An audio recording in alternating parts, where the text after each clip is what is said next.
All right, everybody. We're live. Live. Howdy. We're trying something different today. We have one of our friends on here, Boston Mike, Boston Mike. and my buddy Darwin here, and we're going to talk a little bit about this big game we have coming up with the Cardinals versus the Patriots. I want to talk a little bit about what New some of England. the history is of the. It's not really a rivalry. We've barely played each other, and you know, yeah. When I looked at the history of how bad it was, how many times that New England has beat us, it's crazy. So it is crazy. Yeah. So Mike, I'm just gonna jump.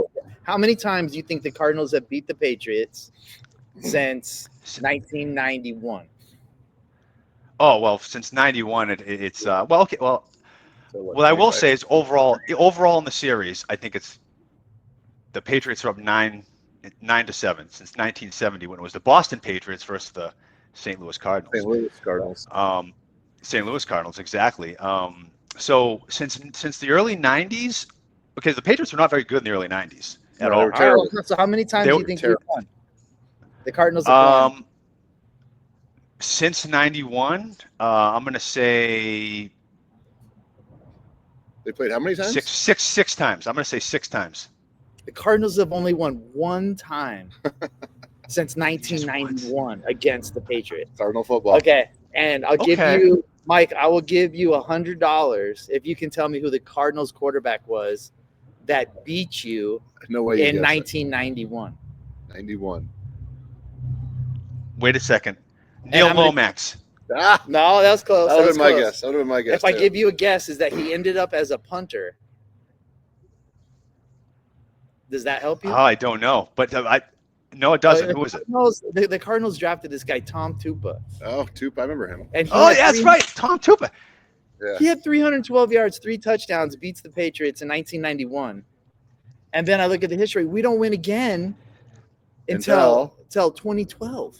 This guy was there. I was there in 2012 in New England, and we haven't won again. Guess the quarterback then for the Cardinals. Guess who it was? He told me earlier. That's how I know. In 2012 when Arizona won. Yeah, we won in New England. Philly Eagles is your hint. Philly and Eagles. He played for the Eagles. He played for the Eagles. Yeah. Who was that? Come on, tell it. Kevin Cobb. Kevin Cobb. Kevin Corn on the Cobb. That guy. Yeah, it was like we won. That was like the first game of the season, our first or second. We won on the road. Yeah. We were all pumped as Cardinals fans, and then they just shit the bed. They went on to be 4-0, and then they went on a 9-game. There you go. And I don't think we won another game. We might have been 5-11. It's Cardinal football right there. And it was awesome. One of my greatest tailgate stories was me and my buddies. We went to New England. We stayed in downtown Boston, and we didn't know anything about it. We stayed at like the Hilton or something downtown, and we're sitting at the hotel bar, and this guy Bob is our bartender. He's amazing, and he's fucking like, Bob, that guy. Yeah, and he's like, "Wait a minute, you guys are here for the Arizona Cardinals?" Like they saw the Cardinals on our hat and thought we were like the St. Louis baseball Cardinal fans. And they're like, you guys have socks? And he was so amazed that he was like, and he was a Patriot season ticket holder forever. And he invited us to his tailgate. We ended up showing up at his, it was like a Ford dealership right across the street from the stadium. And they had the whole back service row all like set up with their tailgate. They gave us all kinds of food and drink, and it was like we were so afraid like to go to Boston that we were going to get like, like jumped, like it was going to be mean and everything. They were so nice. They didn't give 2 rats nothing about it. Yeah, but there's some good hospitality in town. I was going to say, to further that, my question to you would, by any chance, did they offer you an Irish car bomb? Oh yeah. We had that. We had marijuana brownies. What else was it?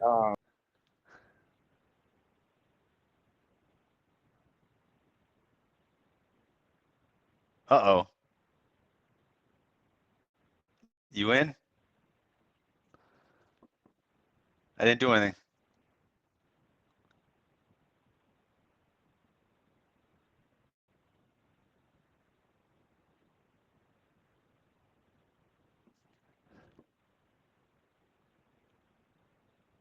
I don't know if they can hear me.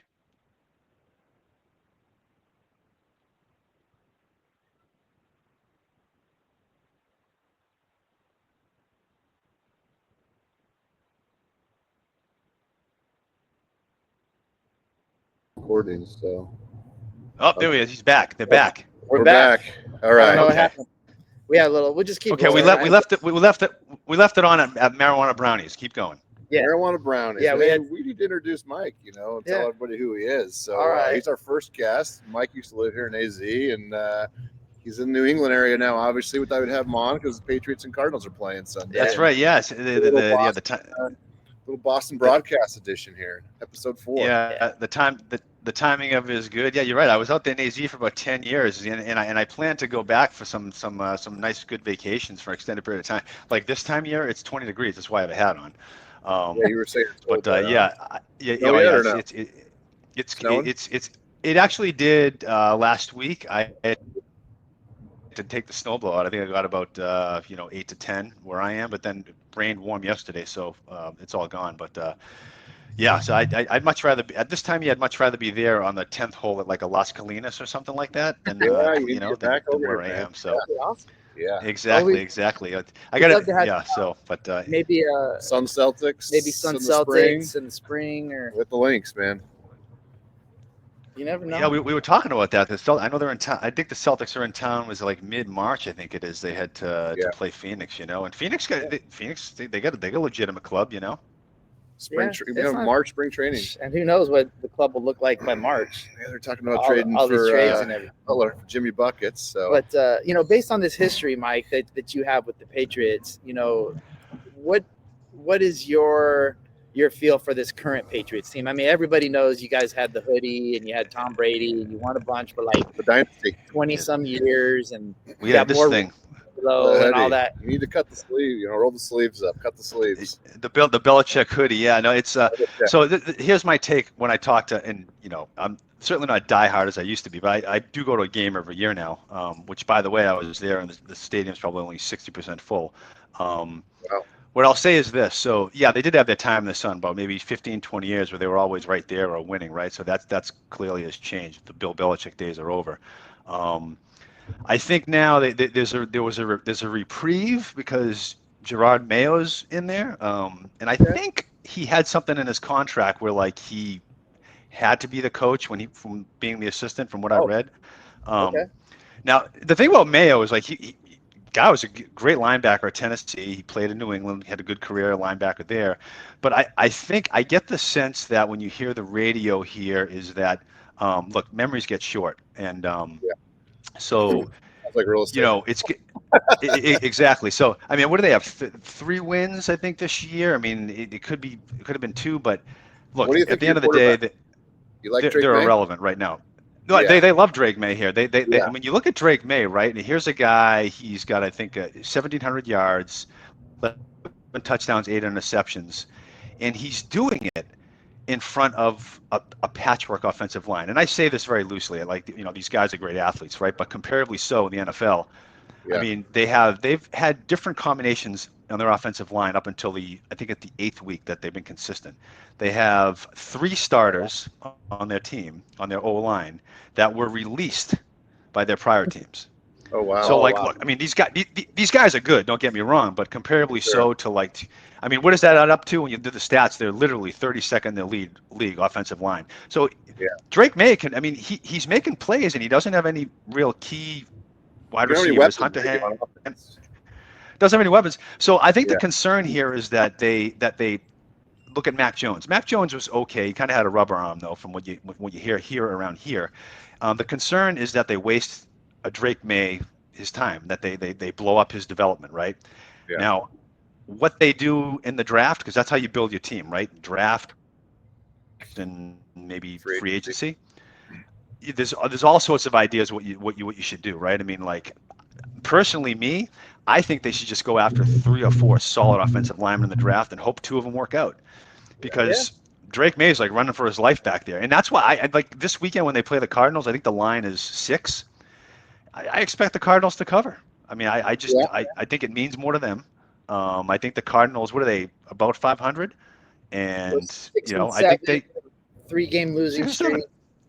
Yeah, it hasn't been good after the bye week. We just seem to have lost whatever momentum we had. And I think the Cardinals are a year ahead of the rebuild versus the Patriots. So we have some, Yes. Some more pieces in place that we think could be potentially a playoff team. Where I think you guys are scrapping and you guys are looking through the goodwill bin, trying to find some NFL players that have been overlooked. That's when I was looking at this history where we started out talking about it, the last 3 quarterbacks, like Tom Brady is 1-1 against the Cardinals. These losses that have been happening, Matt Castle beat us in 2008. Good run. Tom Brady wasn't there. I think he does the year he tore his ACL or whatever. Yeah. Mm-hmm. And then so Castle whoops him up. And it was like 47-7 when I looked up the score. I was like, Matt Castle killed us, and that was against Kurt Warner. Yeah. So we were, we don't have a history of this going the way of the better quarterback wins. Cam Newton, at the end of his career, somehow beat us 2 years ago. Yeah. What was the other quarterback? Jimmy G, the Deflategate year when Tom Jimmy G. I was like, oh, we're getting we're gonna get the Patriots, without Tom Brady. Jimmy G comes in and beats us. I remember that. So Mac Jones beat us. So all of your quarterbacks that you haven't really liked have all come here and beat us. So the only one we beat was Tom.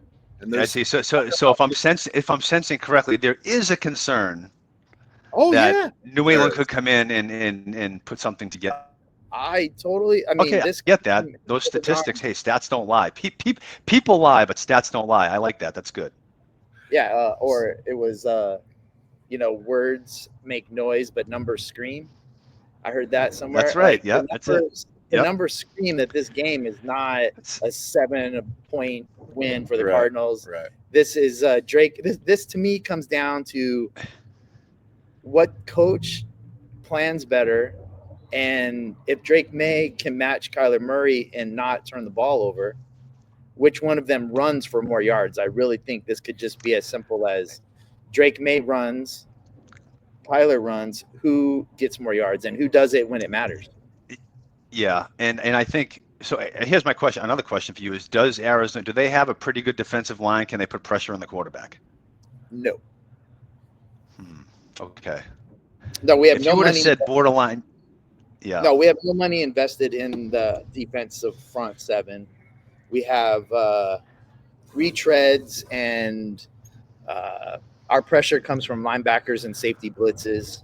So to me, it's Budda Baker has to read what Drake May is doing, beat him to the punch. Budda in his podcast, his interview, he goes, "I wish Drake May would slide more." That's him telling Drake May to slide because I'm gonna lay the wood to him. Lay him up, yeah. There you go. If Drake May comes in and tries to be a running back, Budda's gonna. Budda's the one player I can hear. And the thing is, Drake May will do that. Like he hasn't figured it out that if you want your career to last, you probably should slide, go out of bounds. But he goes at it. Budda told him yesterday, "I wish you would slide more." So. Budda said, "Don't make me hit you." I'm going to keep an eye on that. I'm going to keep an eye on that Sunday when Budda lays into him. Okay. Yeah, Budda. You're going to see Budda. He's probably going to have 10 to 12 tackles.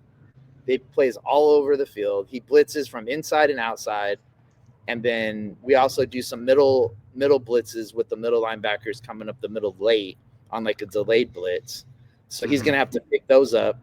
But our defensive line is not. It's probably our weakest link as far as what position group we spent the most money on. So your weakest link isn't going to be magnified that much because we don't have the people to just send at you and be like, "Oh, we're going to get 4 sacks today." Yeah, that's interesting. I mean, when you look on the Patriots defensive side, they really, honestly, they don't have. The one person they are excited about here, their cornerback,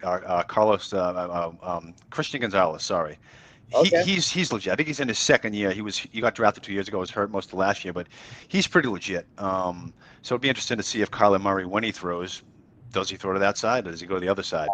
Yeah, see how they scheme. He'll be on Marvin probably, right? He'll be on Harrison. Yep. Yeah. Do they play man or zone mostly?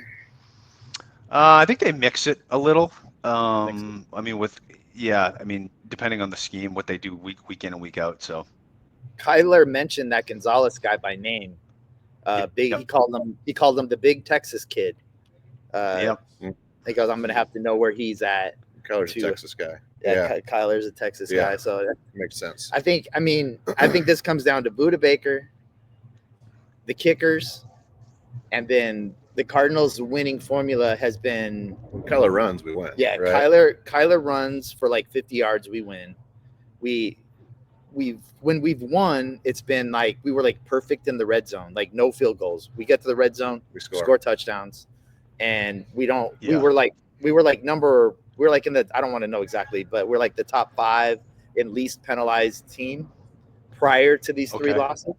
And now the last game, I mean, our left tackle had 3 holding calls, and each one of them was like a backbreaker because it was like a 12-yard play, a 4th and 1 that we convert, and then he's holding.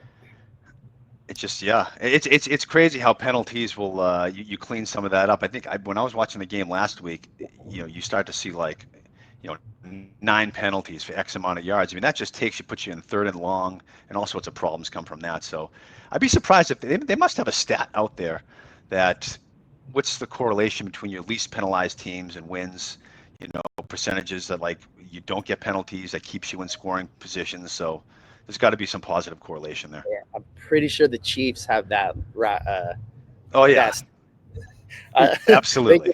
They somehow get the call on their side every time when they need it, and we don't. We'll put it that way. Yeah, it's funny you mentioned the Chiefs. So like, if I get the feel that America would like to see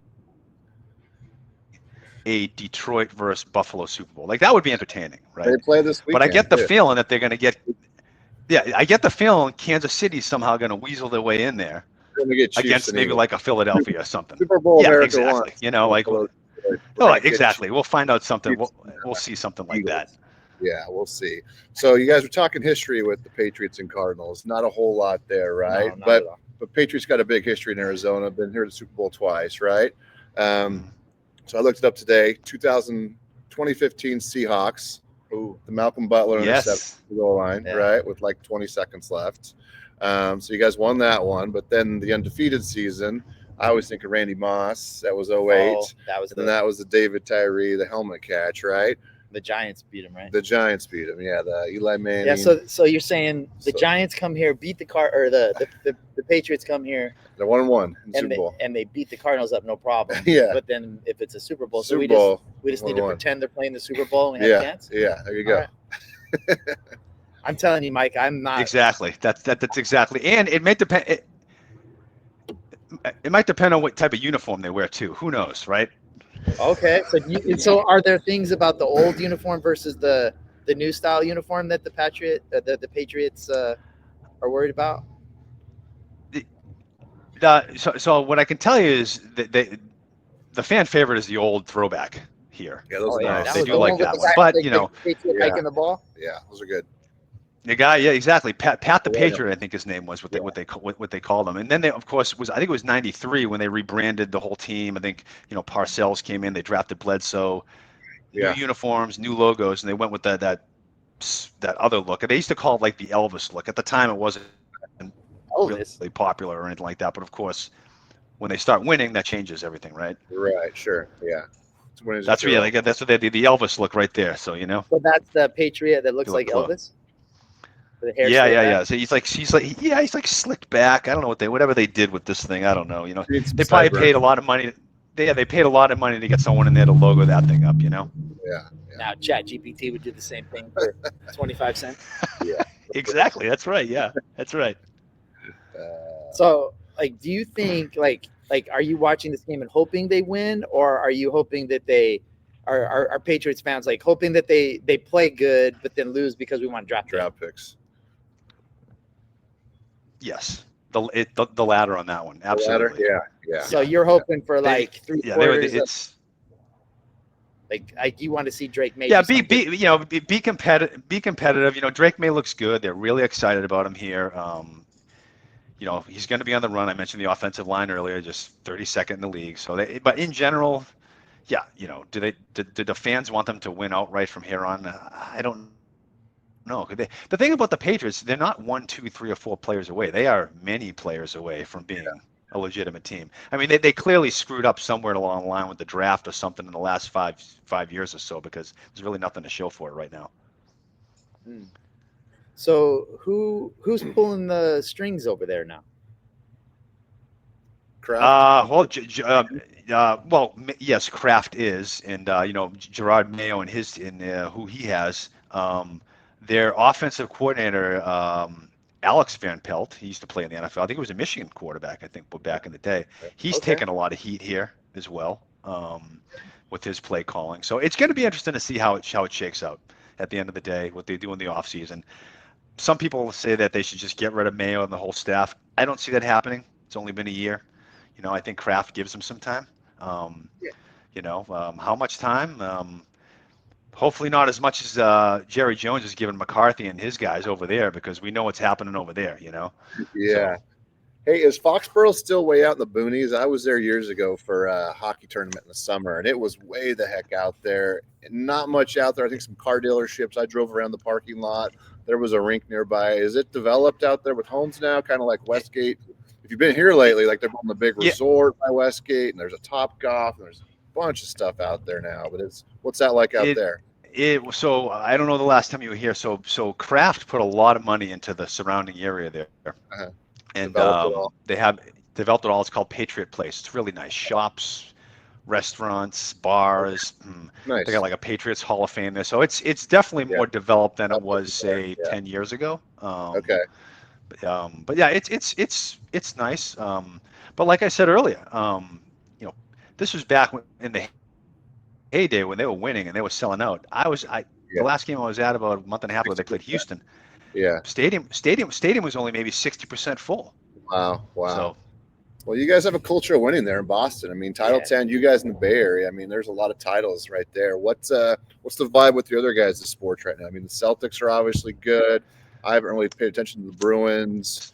Red Sox are kind of not so good lately. So, no, it's a good question. So overall, here's what so the Celtics are the team. I mean, they just won the chip.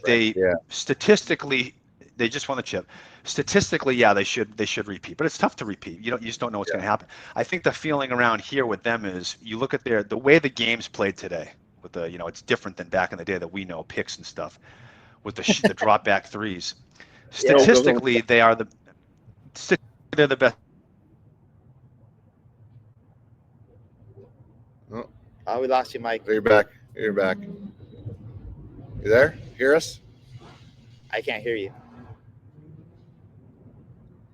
Yeah, it looks like we lost Boston Mike for a minute. Oh. He started. The little leprechaun probably got in his ear. The little, whatever that little Boston leprechaun. Little Celtics. He's like, "Hey man, don't give up my secrets. We're shooting all these threes."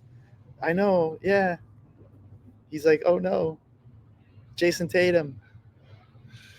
I was going to ask you about the shot heard around the world. Got to get you back on. There you go. I can't hear us. No, can't hear you. We can see you. Maybe we need to pause. Pause it. I don't know. How do we pause? Wow. He's gonna come back in. So we're waiting for him to jump back in. Okay. We'll see him in the bottom corner here. Okay. So you wanted to talk to him about I was asking about the shot heard around the world, which we were obviously too young to know. That was like the 76 finals. The Suns were in it, and I didn't watch it. I researched it today.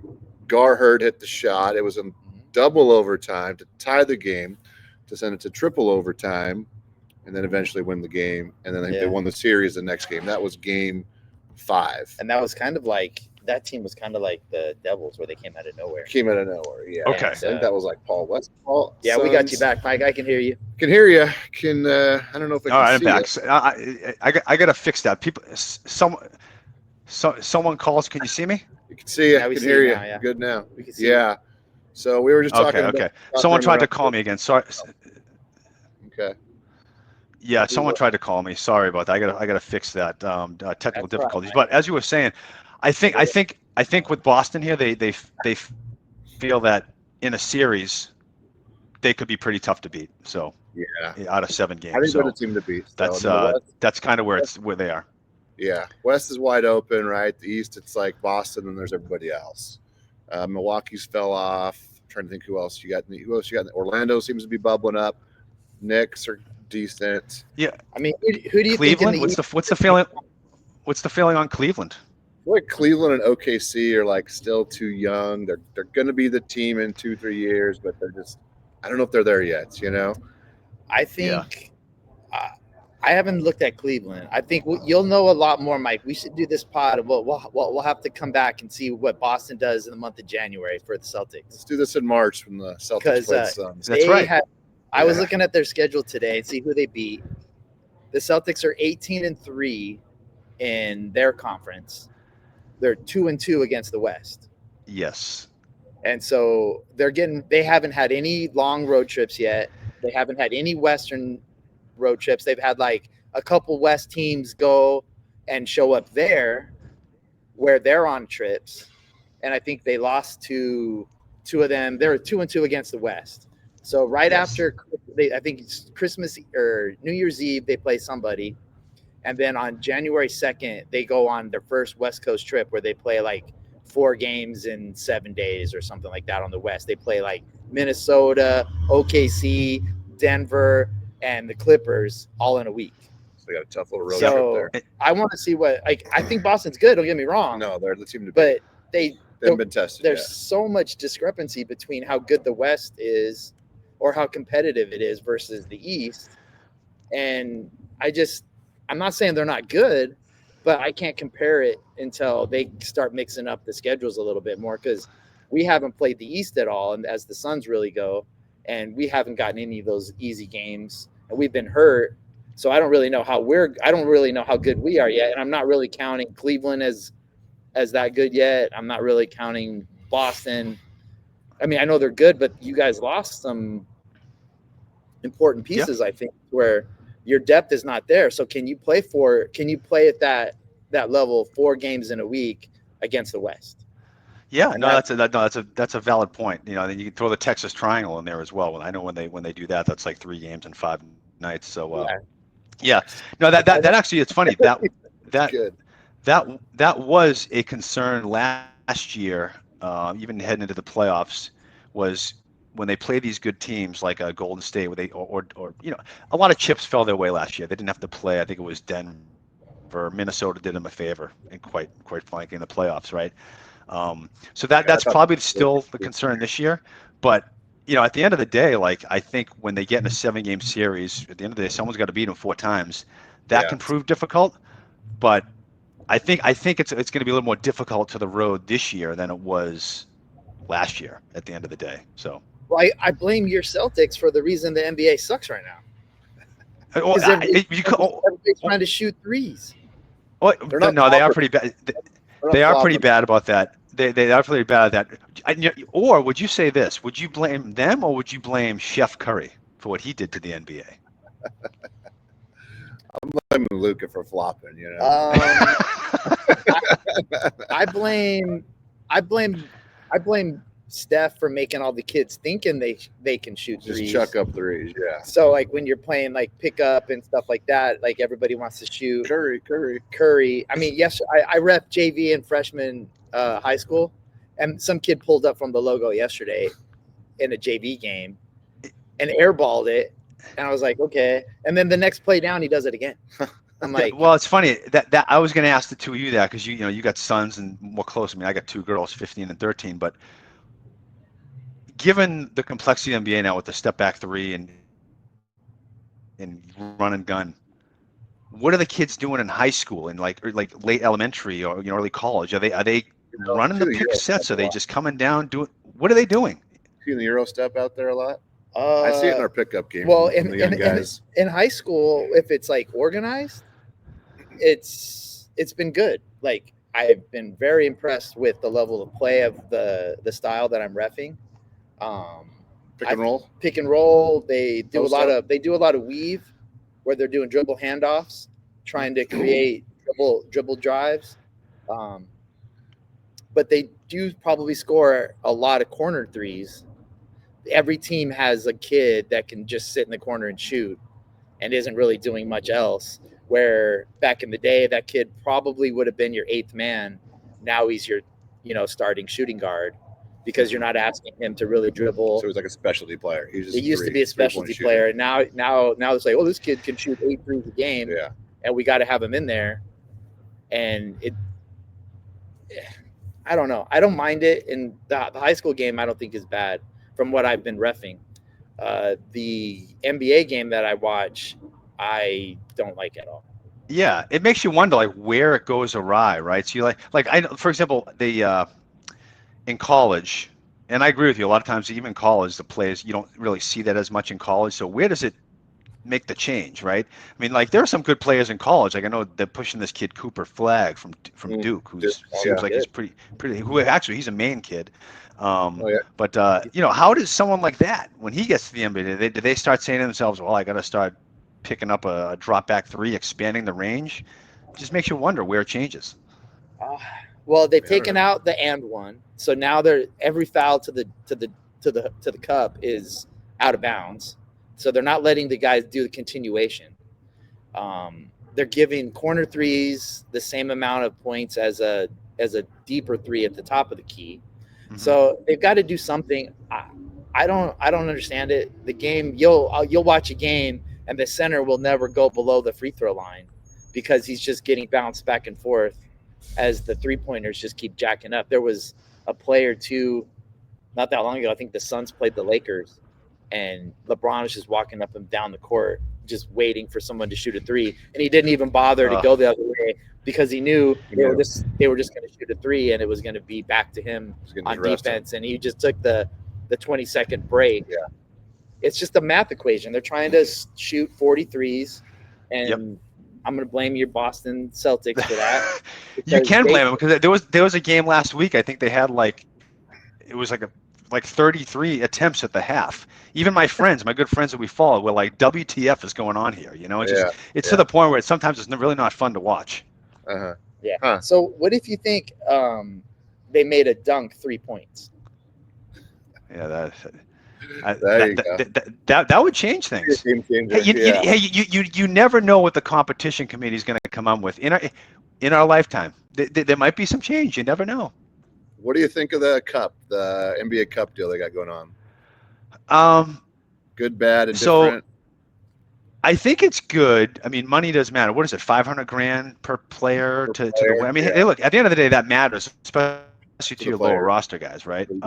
Exactly. I read something or heard something that does it incentivize it more if they make the winner of that like an automatic like play-in game opportunity, for the playoffs or something like that. I could see something like that changing eventually. Because the Lakers won it last year. They didn't make the playoffs. They missed the playoffs last year. No, right? they made the playoffs. They made it the play-in or something. So maybe like the winner of the cup is an automatic 10 seed. So if they fall all the way to like 11 or 12, they would. If you win, you're at least a 10 seed. Exactly, just something like that. Maybe that might change it. That could. I do think it's fun watching it. Except for those courts, man. Those courts bug my eyes. The courts. I mean, I'm all. It's like horrible.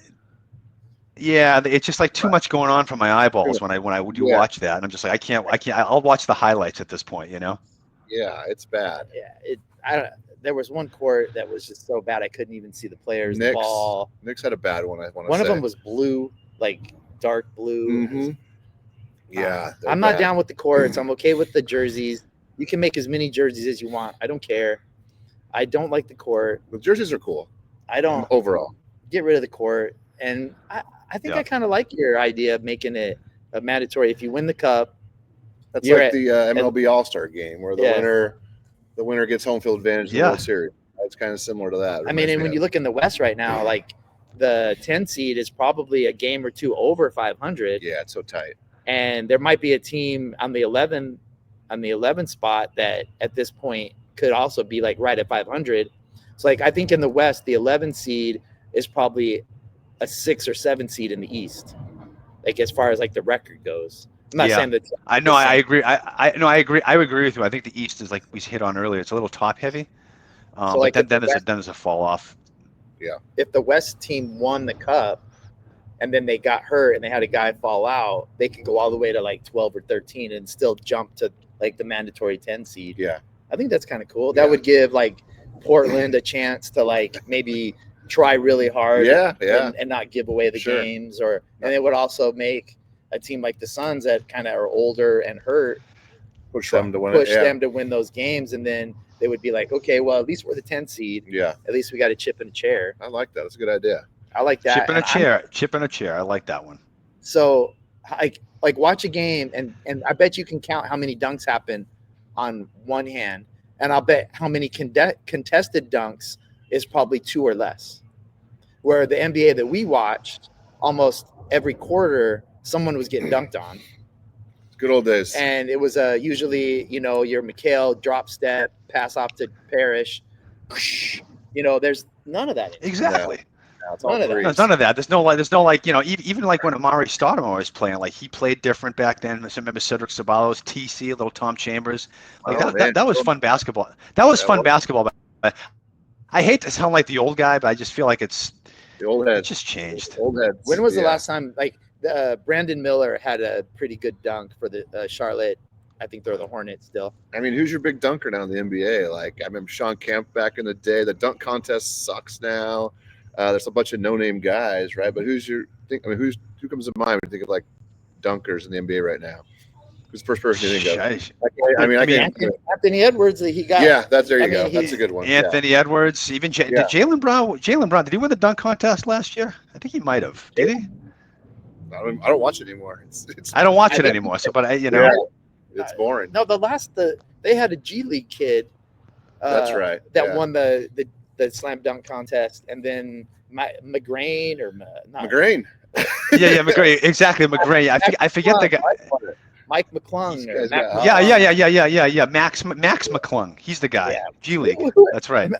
Imagine 20 years ago, you don't know the name of the guy that won the slam dunk contest. Oh, I mean, we used to know him every year. No, I remember back in the day, like with Cedric Ceballos. Cedric Ceballos covered his eyes. D Brown went like this, Blake, you go before that with Dominique, Blake, and those are fun, You had real all-stars. Larry Nance, little throwback Suns guy. Yeah, but you had real all-stars that were playing in the All-Star game, also doing the slam dunk. That's what you do. They need to get these guys. Now they're like, no, I got too much money involved. They need to get Anthony Edwards on it, Yeah, why isn't Anthony Edwards I don't know. Who knows? Yeah. They should pay him. So, hey, any Red Sox buzz there? Did you guys – I know you guys didn't get Soto. I was hoping you guys were going to get Soto, but any big signings, any buzz over there with the Red Sox? So the buzz with the Red Sox is they've fallen behind in signing, obviously Soto, perfect example. Yeah. I think with them, like last year, if you want to call making the playoffs a success, they were only about 5 games out of the playoffs. Okay. Their defense was awful. I think they led the AL in errors. And look, you have a good defense. If you shore that up, that could be a difference of 5 wins, get in the playoffs, right? I think another question with them is they really couldn't find an ace, right? Pitcher. I don't know who would the ace be on the D-backs, for example. Who's like their number one? Gallen's our number one. Our number 2 is Merrill Kelly. He's really good. Yeah, exactly. Yeah, those are pretty good guys. So on the Sox side, they really haven't got the clear number one. Like they have some guys like Brian Bello, Cutter Crawford, Tanner Hawk. I mean, these guys got in about 30 starts each last year. None of them stepped up to the table to be a number one. The Sox did, I think it was yesterday, the day before, they have a very robust, strong farm system. They traded two prospects. One of them, Brandon Montgomery, who's pretty solid, but and they got Garrett Crochet, I think his name is, who was he was a stud last year for the White Sox, and apparently he throws a nasty cutter. That's what I'm hearing. Like that's what my friend told me, and I watched the video. So we'll see what happens. I mean, they're not at the. Were you in our fantasy baseball league when you lived here back in the day, or no? Oh yeah. Back in the day, I was. Yep. You got to get back in that, man. Got to get you back in here. Yeah. None of those guys were on my radar for pitchers. So whoever those Boston guys are, I got to go look them up. Yeah. I wouldn't know any of them to draft. So that's So you make it to Fenway for any games? Yeah. It's a cool place, man. Actually, I don't pick ALs. No. Speaking of Fenway, so here's a business question on the sports front. Boston sports, for their tickets, the Celtics are outrageous. You got to pay $150 to sit in the balcony. The Red Sox for Fenway Park are outrageous. You're talking 100. I mean, to sit down low, you're talking probably $200. Really? Wow. Football, that's coming down because the product's not as good. Bruins, I haven't even really been to a game. What is it like out there going to a game? Is it considered high, low, medium? Tons are expensive. I don't have hockey anymore. Cardinals. I don't know. You would know better than me. Cardinals. I have season tickets for the Cardinals, and they just increased them 30%. I'm not too happy about it. That one, I can explain why they're doing it, but they just, let me put it this way. And since what I paid for the same tickets in 2020, it doubled to what I'm going to pay for 2025. Yeah, sports tickets in general in are already years, in 5 years. In 5 years, they doubled. Now, we were extremely cheap before, and we're still one of the lowest priced tickets, but I am actually happy that they're doing it because it's going to stop. What's happening right now is the Bidwell family, they was selling out the ticket. They just wanted this. He just wanted it sold out so that he could say it was sold out every game. So he was letting all these ticket brokers become investors and buy his season tickets for the cheap, and then put them on, the different places and resell them, and they were making the money. So now he's going to try to increase it to where if you're a season ticket holder, you're probably paying the extra money because you want to go, and you can't bank on there being this giant spread between the good games. So like, for instance, this year you could sell the Jets game, you could sell the Bears game, the Niners game, and probably almost make all your money back. Yeah. And then go to the other games for free or for half price. So he's going to raise the prices, get rid of the ticket broker people that are investing, and get it to real fans. And the Suns did the same thing. But my Suns season tickets, I bought some during COVID, and they were like giving them away. And then they've slowly raised the price on me. So I don't know if I'm going to redo that one next year because it just isn't as fun. I don't enjoy going in the same way. But my lower level Suns tickets are only $75 a ticket. It's not bad. It's not bad at all. So I'm like row 19 behind the basket for $150 a game.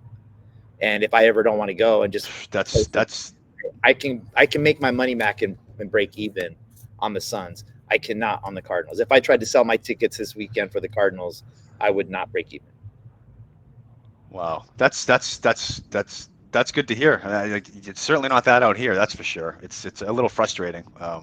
So like if you wanted to go sit like row 20, or section like on the 20-yard line, row 20, 25, how much would that be for a Patriots ticket? Probably not a lot. You said the stadium was 60% full when you went. Yeah, so. Exactly. I don't know what the face value is, but they're probably just about giving those away at this point. And it's only getting worse, to be quite honest. It's supply and demand. Like if no one wants to go to the games, And I remember back in the day, we were talking earlier about the early 90s when the Patriots were awful. Like they never sold out any game, so no games were on TV. So only if it was right. But I think, and maybe you know this, even if a team doesn't sell out today, with the new NFL rights, and do they still black it out, or can you still watch it? Locally, it's blacked out. Yeah. I don't know. Out. I always go to the game, so we have a streak here. They've been sold out. I think since they played at the new stadium, they've been sold out. So back in the day at Sun Devil Stadium, they were blacked out all the time unless they were playing the Cowboys or Steelers or one of those teams. With the increased prices, the season ticket holders are probably going to drop. I'm going to say, from what I've seen, it's going to be a 30% drop of the Cardinals season ticket holders. But I'm actually okay with it because I want the stadium to be full of Cardinals fans, yeah, not people that are trying to buy the ticket so that they can sell them. Like I've asked my crew, I was like, there's 12 tickets on my crew, and like if you can't go, give them to somebody in the crew, or let them pay face value. Don't get in my crew and then try to double your money and do that, and then have a Patriot fan sit next to me. No, you don't want that. You don't want that. You got to stick. You got to stick with you need the home cooking. You need the advantage. That's where it's at. I mean, that's an Arizona thing too. There, we're a transplant city, so we get all these other fans from other places. And dude, it was all our sporting events are like that. Yeah. Unless we're winning, then it's different. Obviously, you know, ASU starting to turn the corner, and Suns have been the hot team in town. Yeah, I've had a lot of fun. Yeah. So it's funny. So actually, because I got to go in a few minutes, but I want to get your take on ASU, and I'm getting into it now because my cousin, shout out to Scott, he who now lives here. He went to school there, and you guys really got me into ASU. I remember going to the tailgate when they played Georgia back in the day. Like, it was just a different atmosphere than I was used to. Yeah. But they're winning now. They're a 4 seed in the in the college football playoffs. I mean, would you say that there hasn't been this much buzz since the Jake Plummer days? I would, yeah. I mean, they were good in like 04, 07, Dennis Erickson. They've had some glimpses, but this is definitely the biggest since then, in my opinion. Yeah. Yeah, for sure. The coach and Scattaboo, they're buzzing. The quarterback is a freshman. He's yeah. There was the game where Scattaboo goes crazy early, and then who was it that they beat when they stormed the field and Kenny's in the middle of the scrum and he's like just going crazy, and then he just kind of like bounces into when they rush the field. Yeah. Well, I don't remember what team they played. It wasn't BYU, but it was a couple before that. Yeah. Yeah, but anyway, I think they got a chance, right? They got a chance to get to maybe play Oregon next Saturday. Then we play the winner of that. So we'll see. Scattaboo is he's a difference maker. If you haven't watched him play a whole game, my favorite game, he was I think it was Utah. Utah has a big middle linebacker. I'm talking like Urlacher size, like 6'4", 6'5", 255 pounds, can run. And Scattaboo looked for him, and he was purposely going to hit him, and trying to tackle him. Bang right into him. Just wanted to see. It was like Bo Jackson, Brian Bosworth. Yeah, he was just like, I'm going to keep hitting you. Oh, yeah, that's right. That was a classic. I mean, right at the goal line. Boom. And you would just see him every time. Like, he wasn't like trying to go down or trying to get out of the way. He was trying to inflict punishment to whoever's trying to tackle him. If the Cardinals don't draft him, I'm going to be pissed. How did they now that kid, the kid's up, I got to leave soon, but how did they get that kid Scattaboo? I mean, like, he's obviously a pretty good high school player coming. I think he transferred from Sacramento State, so he was on the team last year. I think it was his first year. Mm-hmm. And I guess in the offseason, from what I've been hearing and reading, as the coach said, hey, you need to lose like 10 pounds, whatever. And he got after the weights and got dialed in. And he's just been a different player this year. Yeah. He played at like a. That's awesome. Sac State, yeah. Like an NAU level school. Yeah. And then transferred over here. Isn't that crazy? It's good to see that kids can take an avenue that way, go from like these lower level schools, and then still have a chance and shine. Exactly. Yeah, he's a great story. There's others on the team that are good. Like the quarterback is another good story. There's another receiver that got hurt, unfortunately, that we're not going to get to watch play. Hey, watch out for ASU hoops too. Like, they're freaking under the radar right now because of football, but they're pretty good. They got like the number one of the top freshmen on the team. ASU hockey too is like number 16. Yeah. They're kicking some ass. They're playing some good competition. They're in a new girls division. Volleyball. Is it girls volleyball? Girls volleyball. Yeah. The Big 12, I think. Yeah. I mean, I always said, even when I lived out there, I said, I went to a UMass Amherst undergrad. Oh, I see you. Can't hear you. Oh no, where'd he go? Uh-oh, we lost him. Ah, damn. We want to ask him about real estate in Boston because we were kind of talking about it before. Yeah. He needs to get back on here. He'll be back in a We'll second. get him back on. That's pretty crazy though. Yeah. How much? $150 for nosebleed at the Celtics? Yeah. So they pay double what I pay. And for your lower level too. I'm a lower level. Yeah. Well, they won this championship. There we go. So. Okay, you got me. There you are. Hey, what were we going to ask you? Oh, before you leave, can you say "park the car in Harvard Yard" for me, please? I love it. I'm a side. That's great. Park the car in Harvard Yard. Oh, that's pretty good, man. The funny story about that one is, before I go, is our good friend Bobby Barr. I don't know if you ever this, but the story has it that one time we were golfing, and I used to try to get locked into golf at the time. Yeah, I'm different now, but this one guy was like, "Oh, you're from Boston." He's like, "Say this." He kept asking me to say things, and I guess I was just like not paying attention to him. Yeah. And Bobby was telling me, he's like, the guy would look like he was like rejected from a date or something like that. The point is, I got to be more cognizant of my surroundings when I play golf. Yeah. Hey, before you got to go, how's the real estate market there? We got to sprinkle a little real estate in. Yeah, no. So the real estate market, I know we hit on it earlier. So yeah, my experience with that is, I got a couple of friends that have been trying to get into houses around here, $1 million houses, right? Every place. What's a $1 million house look like there? Like square foot? Is it old? Is it square footage? Bedrooms, baths? It really depends. It depends like where you are. Closer to Boston, obviously more expensive. Sure. Out where I am, not as much. Yeah.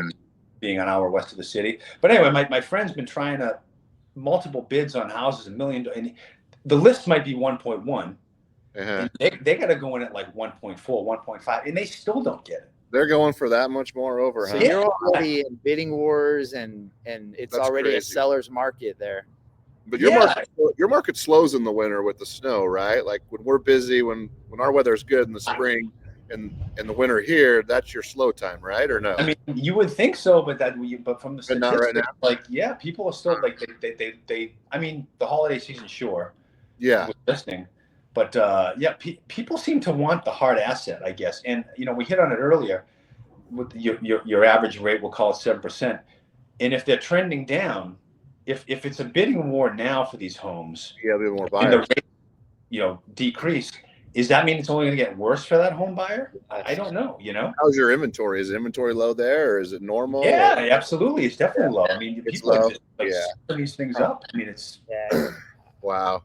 I think we're probably like 6 months behind you, where we have about 3 or 4 months supply sitting right now, and there's going to be either the buyers get off the market, get off the fence, and jump in the market, or rates make them do that, or they're just going to do it. Like, I think we're going to be busier, but we're predicted to be one of the top 10 cities that people move to in 2025. There's like a NAR, National Association of Realtors study, and Realtor.com. We're like one of the top 10. I think we were like 7 or 8.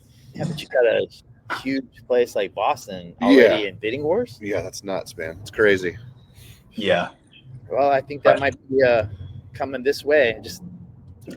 I think if you're in the market, whether you're in Boston or Phoenix, you need to jump in, try and get it. Absolutely. But anyway, I gotta go because I gotta go pick up my kids and all this stuff. So I got all this kid stuff, huh? Well, it's good to see you, man. Hope the kids are good. Yeah, no, I got Happy holidays, Merry Christmas.